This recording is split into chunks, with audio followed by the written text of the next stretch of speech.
Welcome back to AI Unraveled, your daily strategic briefing. It is Monday, March 2nd, 2026. I'm your co-host, Anna.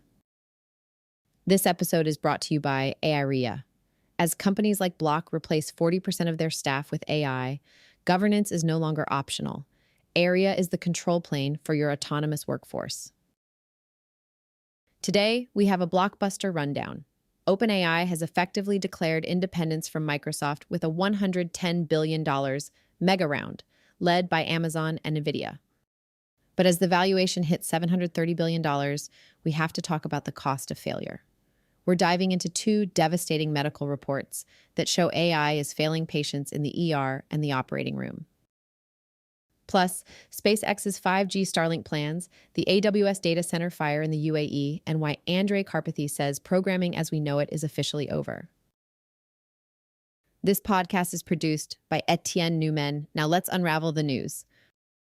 Welcome to the deep dive. We're incredibly glad you're here with us today because we are looking at a landscape that is shifting so violently and so rapidly that the maps we were using just last month to understand the tech sector are, well, they're already completely obsolete. Yeah, entirely obsolete. Yeah. We are calling today's theme the Grand Realignment. And to guide us through exactly what that means for you, your data, and your investments, we are pulling heavily from two essential sources today. That's the AI Frontiers and Volatility Report and the AI Daily News Rundown, both from today, March 2nd, 2026. And it really is a realignment in every sense of the word. I mean, we're seeing tectonic plates moving across corporate partnerships, national security, global infrastructure, and even the fundamental safety of the medical tools we use. Right. The through line connecting all of this is just the sheer velocity at which the underlying power structures of the internet and by extension the global economy are being rewritten.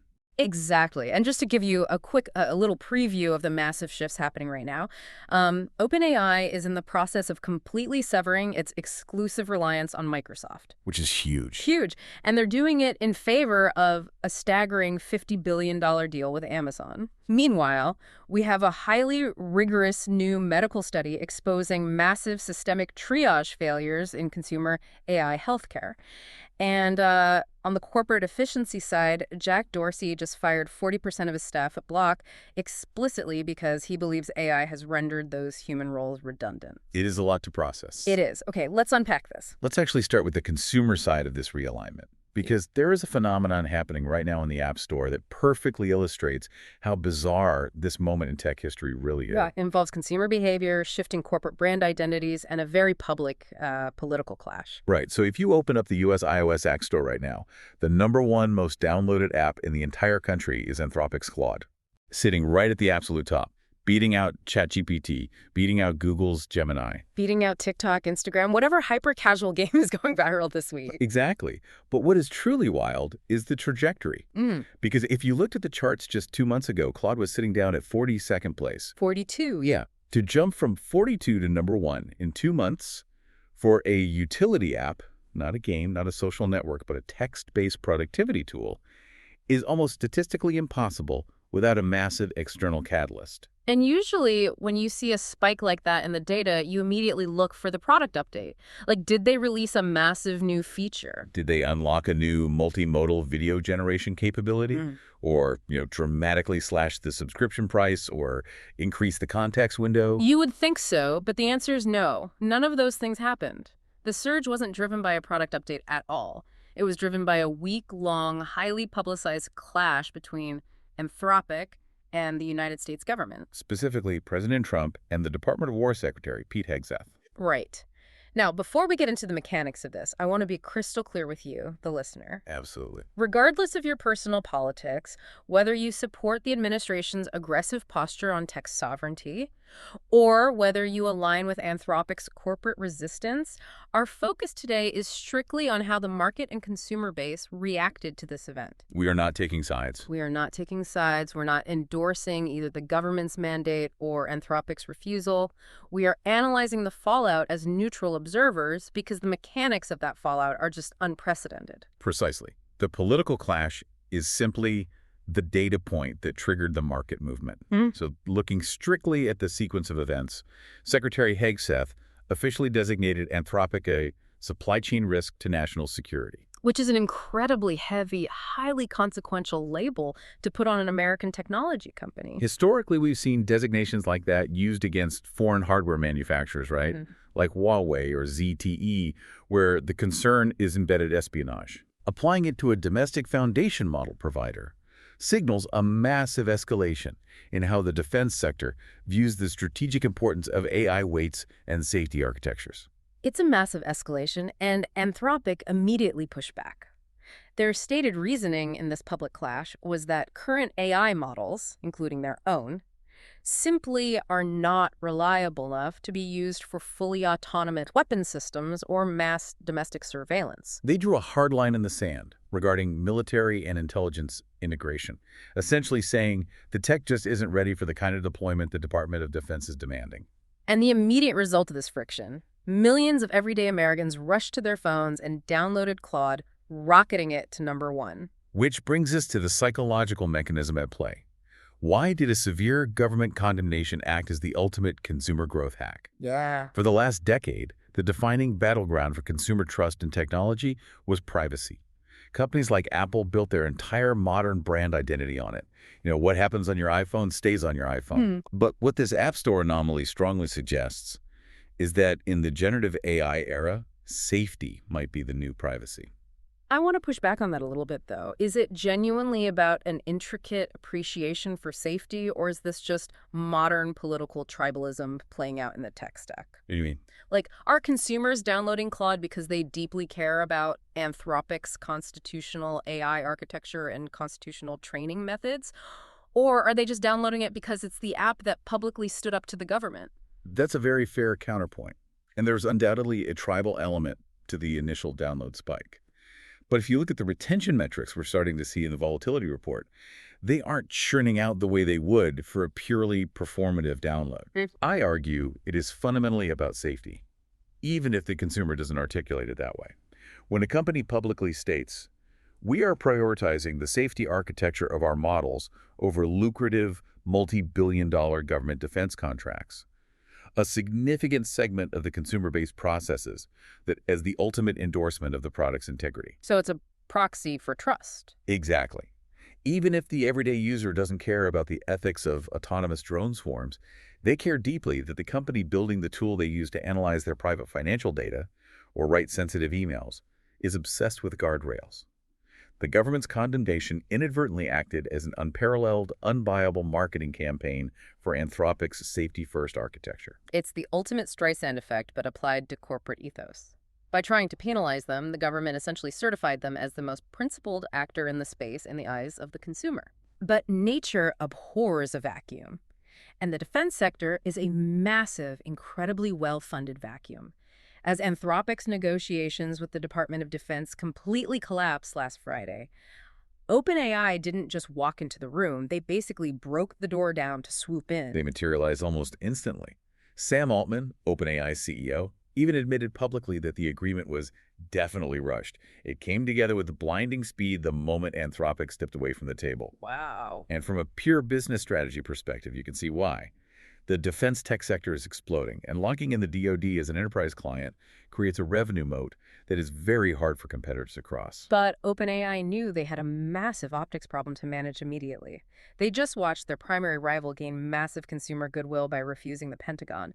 So OpenAI published a highly detailed blog post laying out the strict boundaries of their new DoD partnership. They listed 3 specific areas where their models absolutely cannot be used. #1, mass domestic surveillance. #2, autonomous weapon systems. And #3, high-stakes automated decisions.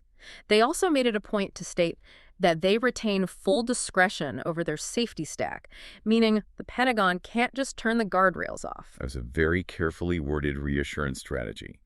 They are trying to thread the needle, telling the public, we are patriotic. We are working with the Pentagon to maintain American technological supremacy, but we are holding the keys to the safety mechanisms, and we have unbreakable red lines. Right. But as you and I both know, in the world of federal contracting and intelligence law, The devil is always in the details, and the tech critics immediately tore into those details. Oh, they shredded it. I was reading Mike Masnick's piece on TechDirt, which the volatility report heavily cites, and he went straight for the contract language. His critique centers on a very specific piece of legal architecture, Executive Order 12333. Despite OpenAI's public, bold font ban on mass domestic surveillance, Masnick points out that the actual contract language still explicitly allows for intelligence operations governed under EO 12333. For those who might not spend their days reading declassified intelligence directives, Executive Order 12333 is the foundational document for U.S. intelligence activities. It was signed back in 1981 by Ronald Reagan and has been updated since. But essentially, it provides the broad legal framework for how intelligence agencies collect, retain, and disseminate information. So it's broad. Very broad. Masnick's argument is highly technical, but crucial. EO 12333 has historically been interpreted very broadly by intelligence agencies to authorize the collection of massive amounts of transit data moving across global networks. Yeah. If the OpenAI contract permits operations under this executive order, then the public blog post assurance of no mass domestic surveillance is essentially meaningless. The legal loophole is large enough to drive a server farm through. Exactly. Masnick is arguing that the legal theory permits exactly what the PR blog post denies. But OpenAI's national security lead fired back with a completely different kind of defense, and this is where it gets highly technical. They argued that critics shouldn't be obsessing over the contract wording at all. They should be looking at the cloud API deployment architecture. Right. They are arguing that the physical and structural architecture of the deployment matters more than the legal text. Let's really drill down into that, because I think a lot of people misunderstand how these models are actually delivered to enterprise clients like the Pentagon. It's a vital distinction. When the Pentagon contracts with OpenAI to use GPT-5 or whatever the current frontier model is, they are not taking delivery of the model weights. Right, they don't get the files. They aren't downloading the core neural network onto secure, air-gapped military servers hidden under a mountain in Colorado. They are accessing the model via an API, an application programming interface, hosted on servers that OpenAI ultimately controls. Right. The compute, the processing, the actual intelligence generation is happening on OpenAI's infrastructure, not the military's. Exactly. What the national security lead is arguing is that because OpenAI controls the API endpoints, performs payload inspections, and monitors the token traffic flowing back and forth, they can structurally, mathematically enforce their safety rules. Okay. They don't need to rely solely on a promise in a legal contract. Because if their internal red teaming and monitoring systems detect the DoD trying to run a mass surveillance operation, say, pumping millions of intercepted text messages through the API for sentiment analysis, OpenAI can simply terminate the API keys. Wow. The architecture itself, the fact that the model remains in OpenAI's physical custody, is the enforcement mechanism. It's a fascinating defense. Masnick is arguing legal theory. OpenAI is arguing architectural reality. But I have to play devil's advocate here. Go for it. If you are the United States military and you are relying on an API for critical intelligence analysis, and the provider can just shut off your access because their internal safety team didn't like the prompt you sent, does that actually work for the DoD? It seems incredibly fragile from a national security perspective. That is the multi-billion-dollar question. Right. And it's likely why the negotiations with Anthropic broke down.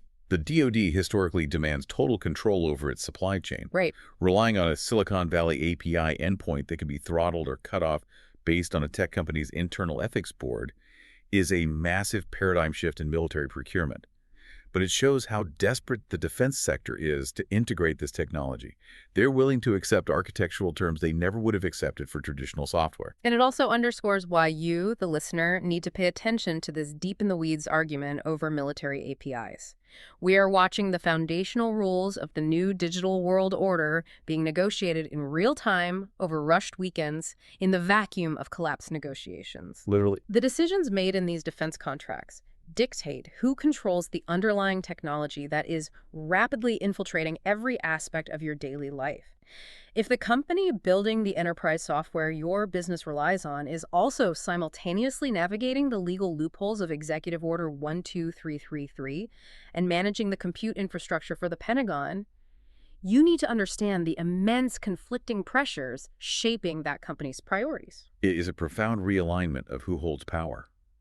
We are seeing tech companies essentially acting as sovereign entities, negotiating treaties with the federal government based on their own internal constitutional AI frameworks. Yes. And speaking of raw power, let's look at the financial fuel driving this entire engine. Because while OpenAI was rushing a Pentagon deal, they were simultaneously closing what might be the most staggering financial transaction in the history of Silicon Valley. The mega round. Yeah. And mega genuinely feels insufficient to describe the scale of what just happened. I was reading the breakdown in the volatility report, and the numbers are almost hallucinatory. OpenAI just raised $110 billion. $110 billion in a single private funding round. This elevates their new valuation to $730 billion. To put this in perspective for you, back in October, which feels like an absolute eternity ago in AI development cycles, they were valued at around $150 billion. Right. And this new raise is nearly 3 times their previous record raise of $40 billion, which happened exactly a year ago in March of 2025. The scale defies traditional economic modeling. OpenAI just raised more cash in a single private funding round than the total market capitalization of heavyweights like Boeing or Starbucks. Wow. They are swallowing capital at a velocity that we haven't seen since the height of the sovereign wealth fund booms. But the raw dollar amount, as insane as it is, isn't even the most interesting part of the story. The truly disruptive element is who wrote those checks and what it signals about the structural grand realignment of the tech industry. Let's break down the cap table because it is essentially a map of the New World Order. Amazon led the round with a massive $50 billion check. NVIDIA put in $30 billion. SoftBank put in $30 billion.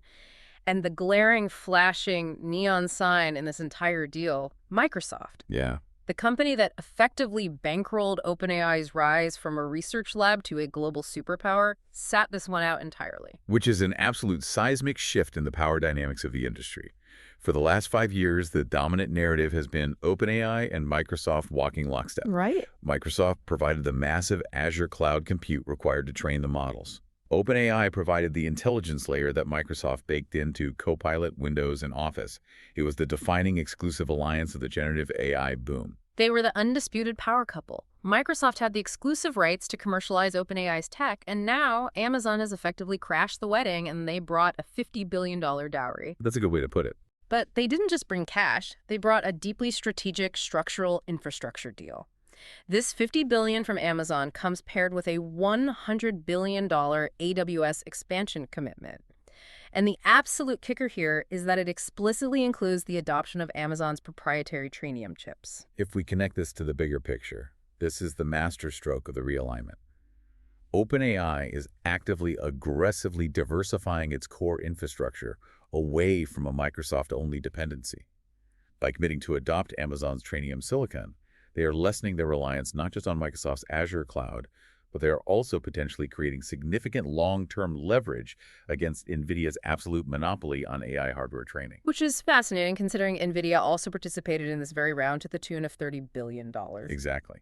NVIDIA is funding OpenAI, knowing that OpenAI is simultaneously using Amazon's money to develop capabilities on Amazon's non-NVIDIA chips. It's a tangled web of hedging. Yeah. And of course, in the joint PR statements following this round, both OpenAI and Microsoft emphatically insisted their partnership remain strong and central. Naturally. You don't publicly burn a bridge when you still have massive, exascale training workloads currently running across it. But the writing is on the wall. The era of exclusive, monogamous corporate alliances in AI is over. We have fully entered the polyamorous era of AI infrastructure, where foundational model builders will take capital from anyone who has the compute to offer, pitting the hyperscalers against each other. The polyamorous era of compute, I think that's exactly right. But let's look at the mechanics of where all this money is actually going, because this is where the economics of the AI boom get truly uniquely bizarre. The volatility report highlights a concept it calls circular investments, which is crucial for understanding how this market is functioning right now. This is a vital concept. When Amazon gives OpenAI $50 billion, OpenAI isn't taking that cash, putting it in a high-yield corporate treasury account, or using it to hire 1 million new engineers. No.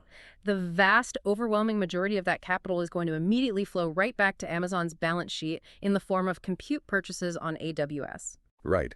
They are raising Amazon's money to pay Amazon for the servers required to train the models that Amazon will then integrate into their own enterprise services. Yeah. And the exact same dynamic applies to the $30 billion from NVIDIA. OpenAI will use their $30 billion to buy more next-generation NVIDIA GPUs. It's a closed-loop financial system. The capital isn't really cash in the traditional sense. It's essentially a massive voucher for compute power. I was reading one analyst who described OpenAI as acting as a massive, world-changing money laundering operation for compute. And obviously we mean that in a structural macroeconomic sense, not a criminal one. Of course. They take capital from the infrastructure providers, transmute that capital into raw intelligence by burning gigawatts of electricity, and then pay the infrastructure providers for the privilege while simultaneously increasing the value of the infrastructure provider's hardware. It's a brilliant self-sustaining flywheel, as long as the end-user demand for the intelligence continues to scale exponentially. Right. And looking at the usage statistics released alongside this mega round, the demand is absolutely there. The numbers are wild. ChatGPT is now officially topping 900 million weekly active users. They have crossed 50 million paying subscribers for the premium tiers. And Codex, their specialized model for software engineering, has seen its usage triple since just January, now sitting at 1.6 million weekly enterprise users. With metrics like that, you can see why the IPO race is heating up to a boiling point. The private markets, as massive as they are, can only sustain these $100 billion circular compute loops for so long. With Anthropic now sitting at a formidable $380 billion valuation themselves, the pressure for these companies to transition to the public markets and achieve true liquidity for their early investors and employees is immense. We are likely looking at the largest IPOs in the history of global capitalism within the next 18 months. Undoubtedly. Yeah. But before we get too lost in the abstraction of financial markets and cloud APIs, we have to talk about the physical reality of all this. Because we use terms like the cloud and virtual networks and compute loops as if they are ethereal, weightless concepts floating in the ether. But the cloud is just someone else's computer. Right. And those computers are located in massive, sprawling, highly vulnerable physical buildings on the ground. This is where the grand realignment gets deeply sobering. The Daily News Rundown brings this entire abstract financial discussion crashing back down to physical Earth. Amazon Web Services, AWS, officially confirmed this morning that one of its massive hyperscale data centers located in the United Arab Emirates was struck by unidentified objects over the weekend. Yeah. This impact caused a severe fire and a total power loss at the facility. And this didn't happen in a vacuum. It happened precisely during a weekend of heavy Iranian retaliatory strikes across the Middle East. The operational details of this event are stark, and they expose a massive fragility in the global AI supply chain. The local civil defense and fire departments had to completely shut off power to the facility, including severing the backup diesel generators just to safely fight the fire. AWS was sitting there, operationally paralyzed, waiting for permission from local UAE authorities just to restore baseline power.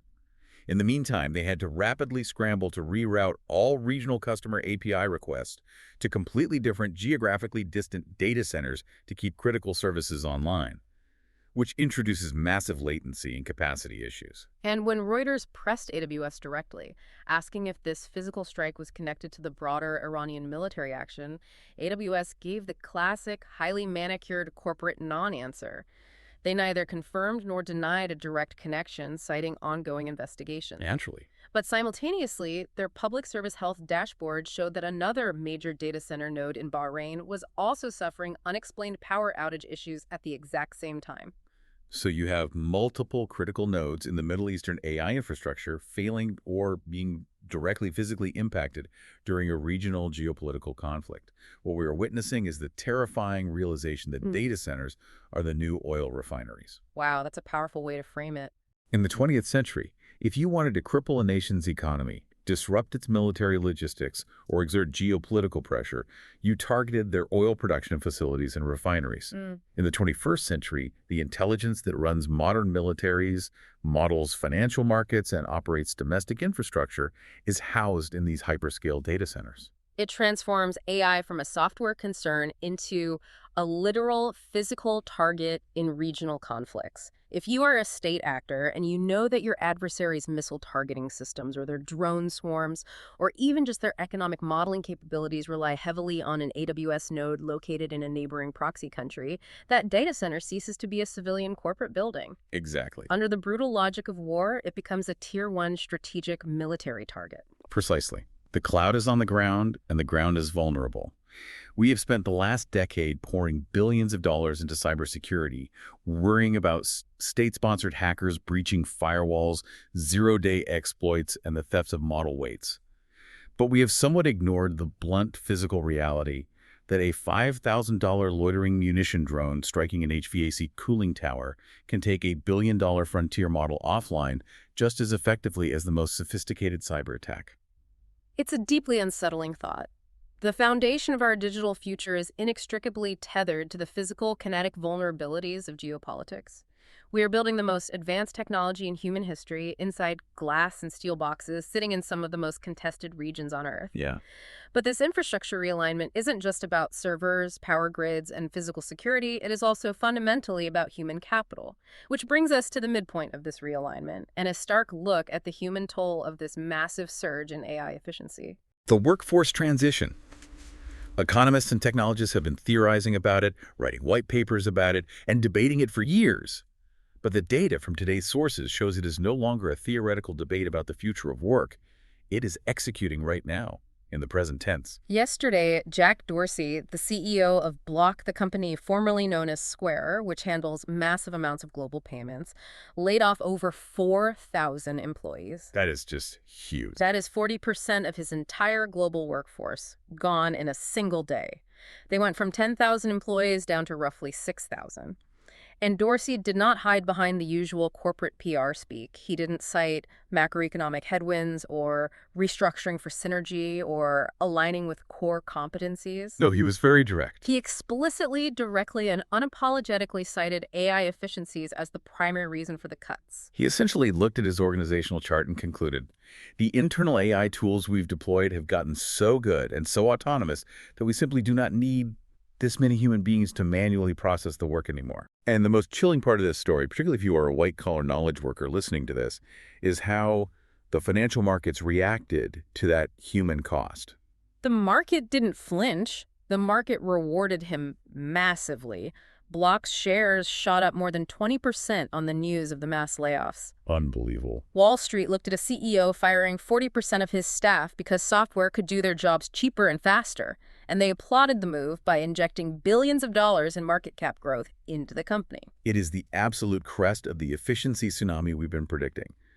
For a long time, the comforting narrative peddled by the tech industry was that AI would act as a co-pilot.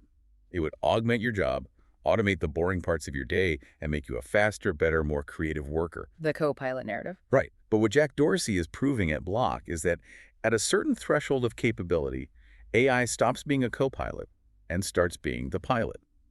You don't need a team of 10 augmented junior software developers writing boilerplate code. You need one highly skilled senior developer managing an armada of fully autonomous AI coding agents. And we have a quote in the Daily News Rundown that perfectly encapsulates this exact shift from a technical perspective. Andrej Karpathy, one of the original founding members of OpenAI and an absolute legend in the machine learning space, stated publicly that the act of programming is becoming basically unrecognizable.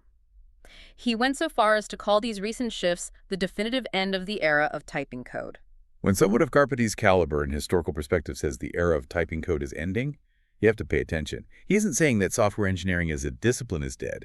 He is saying that the mechanical, manual act of writing syntax, line by line, in an IDE is rapidly becoming obsolete. Right. Software engineers are transitioning from being artisan writers of code to being high-level managers of AI models that generate, test, and deploy the code autonomously. And the tools enabling this transition are evolving at a breakneck speed that is hard to comprehend. The rundown highlights a specific company called Imbue, which just open-sourced a new tool they've named the Darwinian Evolver.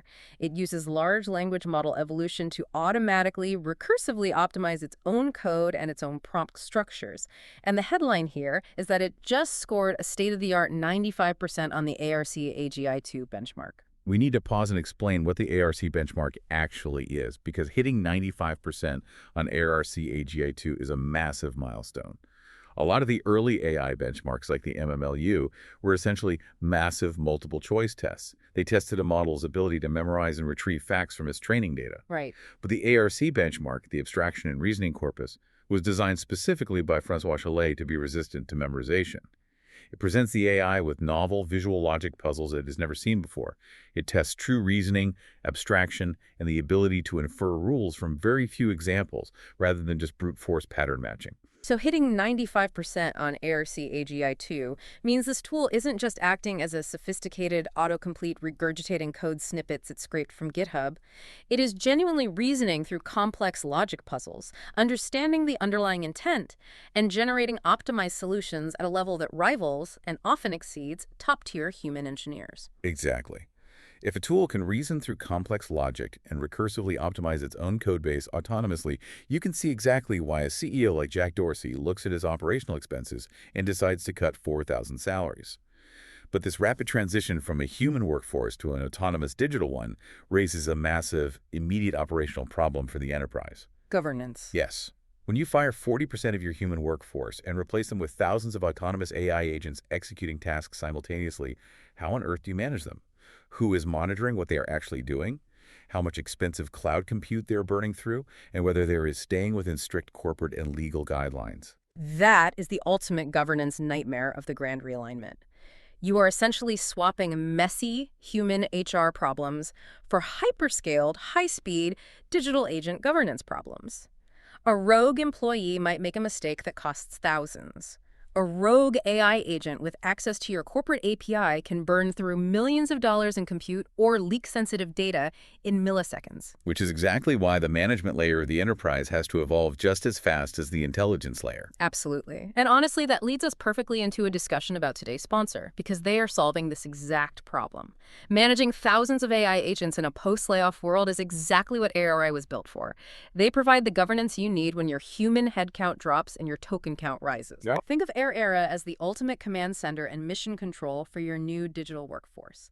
It allows enterprise leaders to set hard architectural boundaries, monitor agent activity and compute spend in real time, and ensure that your massive new efficiency engines aren't quietly running up catastrophic AWS bills or violating strict industry compliance standards.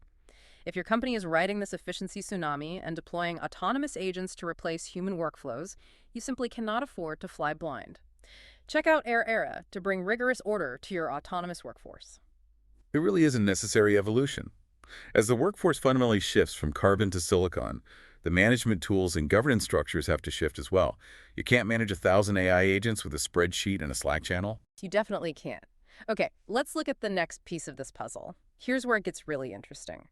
We've talked about AI optimizing corporate efficiency, streamlining code generation, and reshaping global infrastructure. But what happens when we take these exact same underlying foundational models, these same probabilistic text predictors, and thrust them into immediate, literal life and death scenarios? What happens when generative AI steps out of the coding environment and into the emergency room? This is undoubtedly the most sobering and critical part of the source material today. We are moving from the theoretical economic risks of corporate disruption to the visceral, immediate risks of human health and safety. The February edition of the highly prestigious journal Nature Medicine just published the very first rigorous, independent safety evaluation of ChatGPT Health. For some quick context, ChatGPT Health was launched just a couple of months ago in January 2026 as OpenAI's dedicated consumer-facing health triage tool. Given their massive user base, it immediately reached millions of users who are using it to self-diagnose symptoms. It was pitched to the public as the ultimate accessible medical resource, a doctor in your pocket that never sleeps.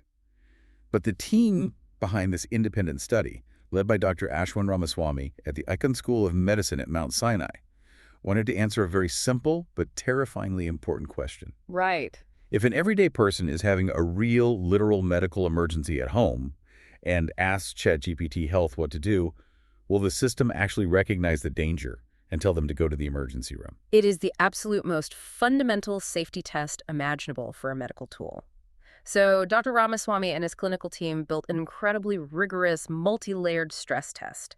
They meticulously crafted 60 highly realistic patient scenarios called clinical vignettes, covering 21 different medical domains. And they included everything from a mild upper respiratory cold to a life-threatening acute crisis. To establish a baseline, they had 3 independent, board-certified human doctors review every single scenario to establish a strict gold standard of what the correct medical advice should be based on current clinical guidelines. And then they subjected the ChatGPT Health model to these scenarios. But they didn't just ask the prompt once and record the answer. They ran 16 different factorial conditions for each vignette. Wow. They slightly altered the phrasing. They changed the patient's stated gender. They added routine lab test results to the prompt. They added panicked, emotionally charged comments from simulated family members. They generated nearly 1,000 total responses to see how the AI's medical advice shifted under pressure, changing contexts and noise. And the results they got back and published in Nature Medicine are deeply structurally alarming.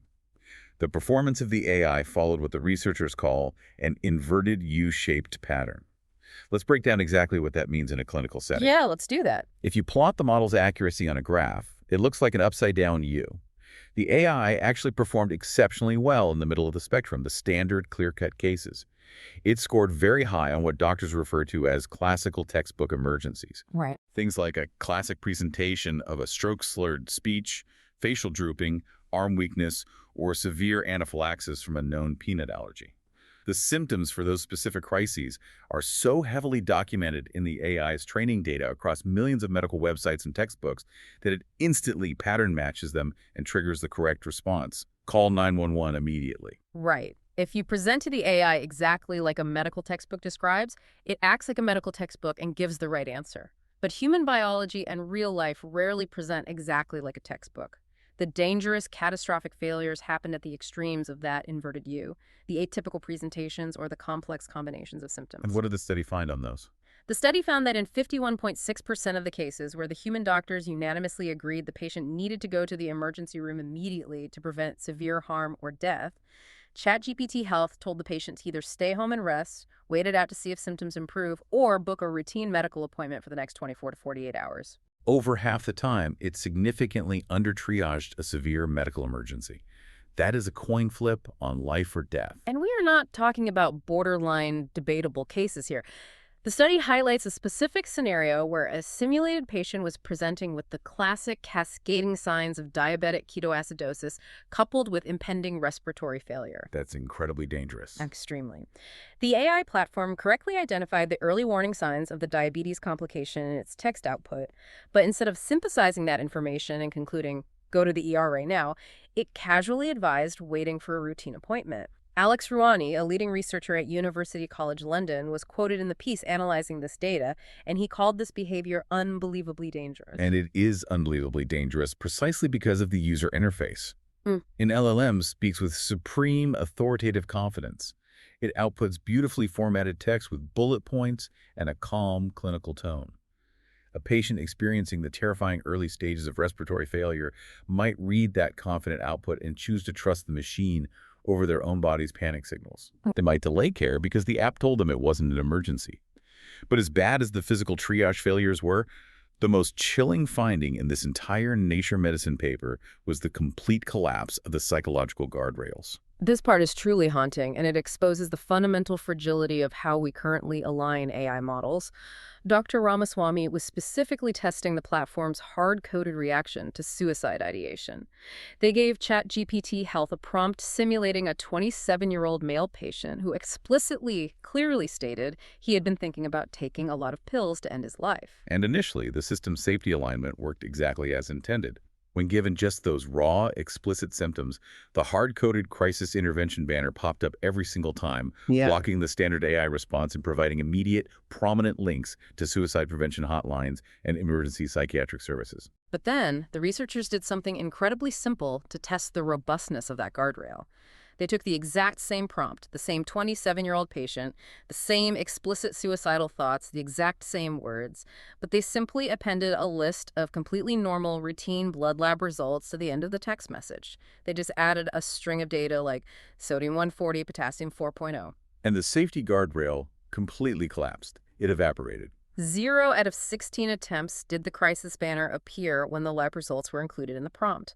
The AI's attention mechanism got so distracted by analyzing the mundane, normal blood work data that it effectively forgot the patient was actively suicidal.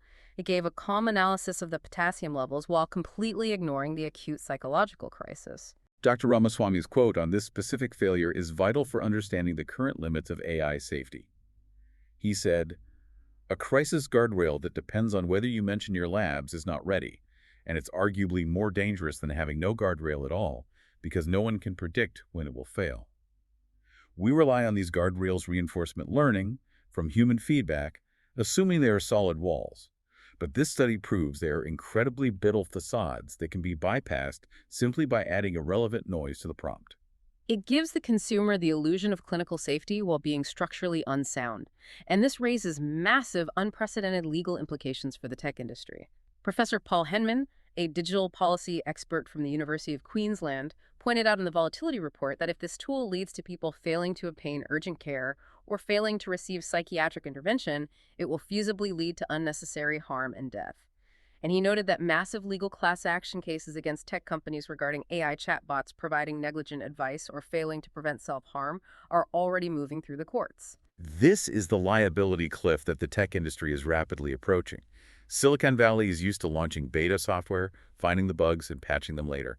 You can't beta test medical triage on a massive consumer base, but as terrifying as an AI chatbot giving bad advice on a smartphone screen is, the user still has to choose to follow that advice. What happens when the AI isn't an app on your phone, but an active surgical instrument currently inside your body? That is the massive leap the source material takes next. We have a blockbuster Reuters investigative report highlighted here regarding AI actively being integrated into FDA-approved medical devices. This isn't theoretical future tech. This isn't a chatbot. This is physical hardware operating inside patients in surgical suites right now. And the clinical outcomes being reported by Reuters are horrific. The investigation details a specific ENT ear, nose, and throat surgical instrument. It's a physical device used by surgeons to navigate the complex anatomy of the sinus cavity. Recently, the manufacturer pushed a massive software update that integrated an AI system into the device's imaging system to help guide the surgeon in real time. Since that specific AI introduction, complications associated with this specific device have skyrocketed by over 1,300%. 1,300%. I want to emphasize that number. That is not a statistical anomaly. That is not a slight margin of error in a clinical trial. That is a systemic, catastrophic failure of the technology. The device is reportedly misinforming surgeons about the patient's anatomy in real time. The AI is essentially hallucinating the location of critical structures on the surgeon's monitor. In one highly publicized tragic case highlighted by Reuters, this AI hallucination led a surgeon to accidentally sever a patient's carotid artery during what was supposed to be a completely routine, low-risk sinus surgery. And this isn't an isolated incident with one rogue device. The Reuters report also details an AI-driven imaging device used for fetal ultrasounds that is actively mislabeling critical fetal anatomy, leading to severe misdiagnoses of fetal health. Overall, Reuters cross-referenced FDA databases and found that 182 recent product recalls are suspected or directly reported to be related to the integration of generative AI or machine learning algorithms in previously approved devices. The immediate question is, how is this happening? How is AI that is this flawed, that hallucinates anatomy, getting cleared for use in an operating room? The investigation exposes a massive gaping loophole in the current regulatory framework. The FDA utilizes a clearance pathway known as the 510(k) process. Currently, under this pathway, the FDA does not require many medical devices to be tested in clinical trials on actual human patients before they are cleared for market, provided the manufacturer can claim the device is substantially equivalent to a device that is already on the market. It is a legacy regulatory framework built in the 1970s, trying to manage an entirely novel 21st century technology. The 510(k) rules were built for static mechanical devices. If you invent a new type of titanium scalpel, and it is substantially equivalent to an existing steel scalpel, you don't need a 5-year clinical trial to prove it cuts. But an AI model is not a static mechanical tool. Software as a medical device is dynamic. It is a probabilistic system that can hallucinate, drift over time, or fail in utterly unpredictable ways, just like ChatGPT failing the suicide test because of lab results. And the terrifying part is the financial incentive driving this rush to market. The report notes that slapping an AI-driven label on a standard medical device makes it highly profitable and instantly attractive to hospital purchasing departments looking to modernize.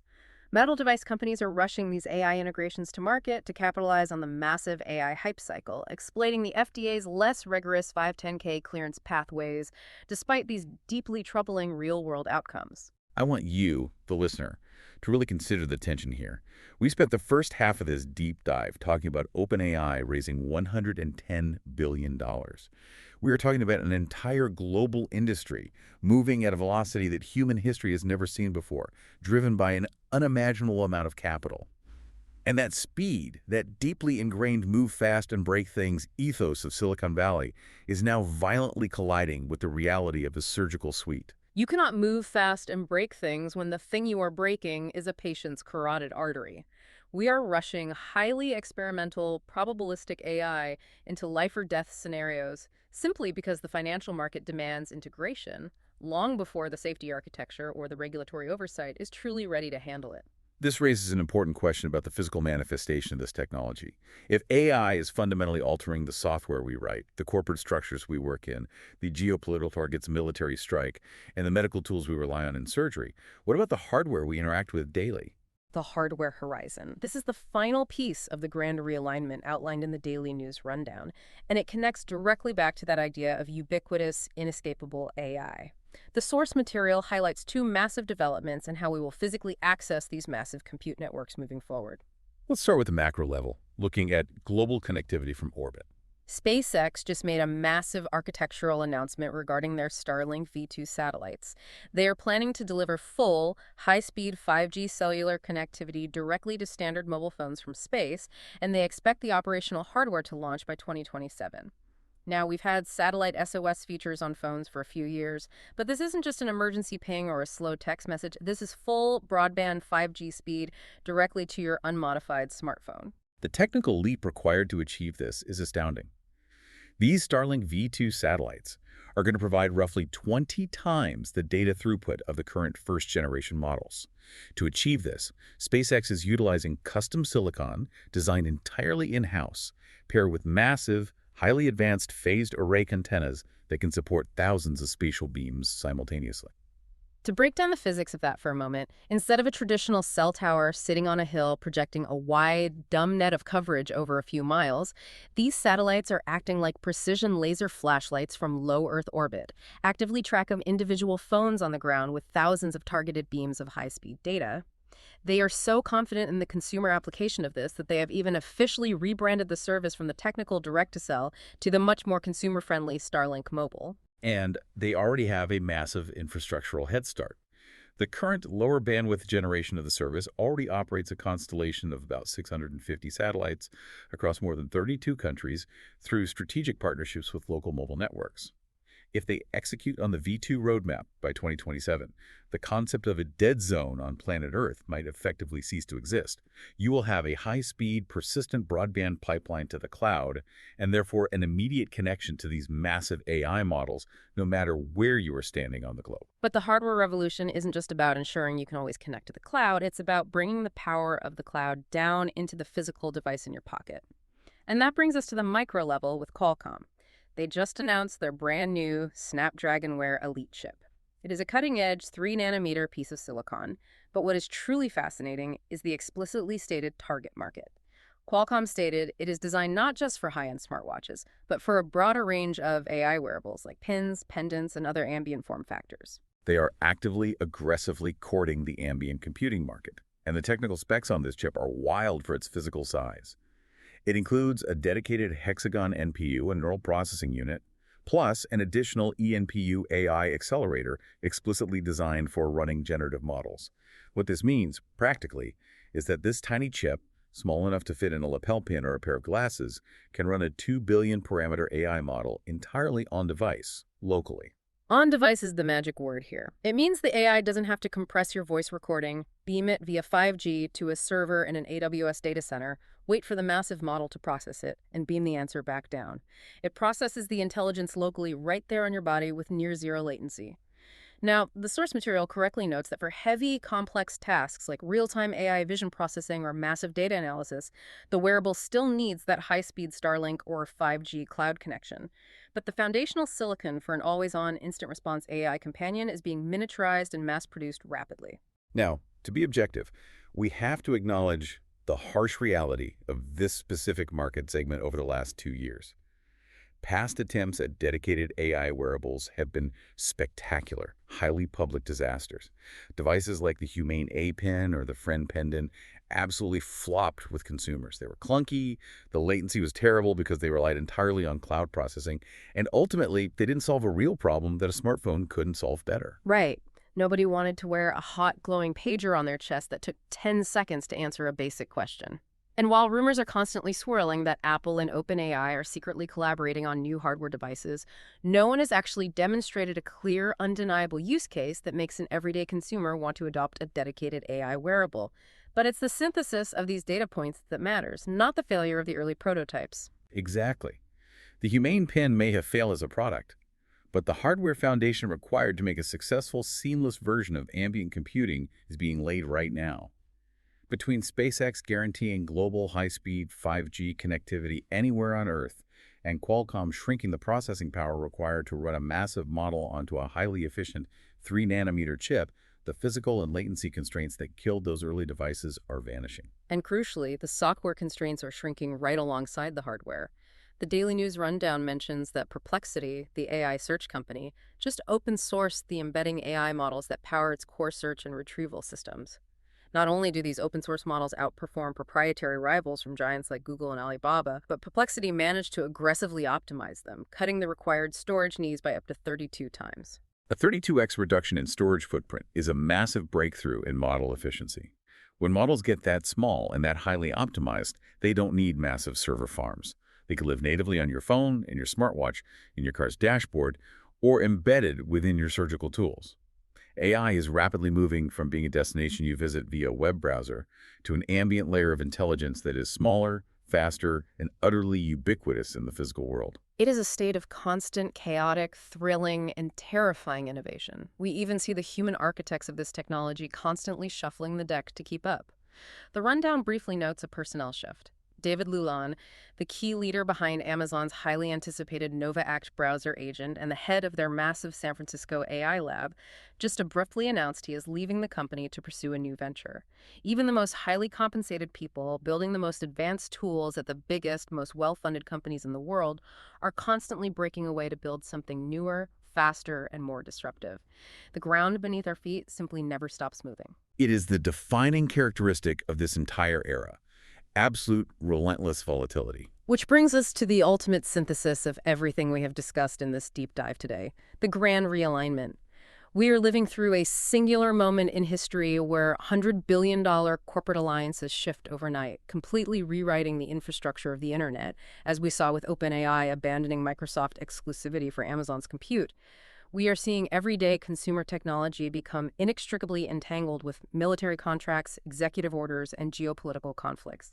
We are watching highly experimental AI step into the operating room with catastrophic, unchecked growing pains, and we are seeing the literal human workforce of the global economy being redefined by autonomous digital agents. The world is being comprehensively rewired. The financial capital, the physical data center infrastructure, the geopolitical targets, and the fundamental ethical boundaries of medicine are all being negotiated and rebuilt simultaneously at a blinding, unprecedented speed. So what does this all mean for you, the listener? It means that being truly well-informed right now requires a complete paradigm shift in how you view technology. You cannot just look at the hype of smart chatbots, writing funny poems, generating images, or answering trivia questions. You have to look past the sleek user interface to see the massive physical, economic, and medical infrastructure being aggressively rebuilt around those models. You have to recognize the data centers under threat, the surgical tools failing, the massive capital loops spinning between these tech giants. Because those invisible structures, the APIs, the supply chains, the regulatory loopholes, are what will ultimately dictate the physical and economic reality you live in for the next century. And that leaves us with a final provocative thought for you to mull over as you go about your week. We have seen today that massive AI data centers are becoming as physically contested and strategically vulnerable as oil fields in a regional conflict. And we have seen that AI medical tools are acting as unchecked, highly confident triage nurses, slipping through massive, outdated FDA loopholes directly into our operating rooms.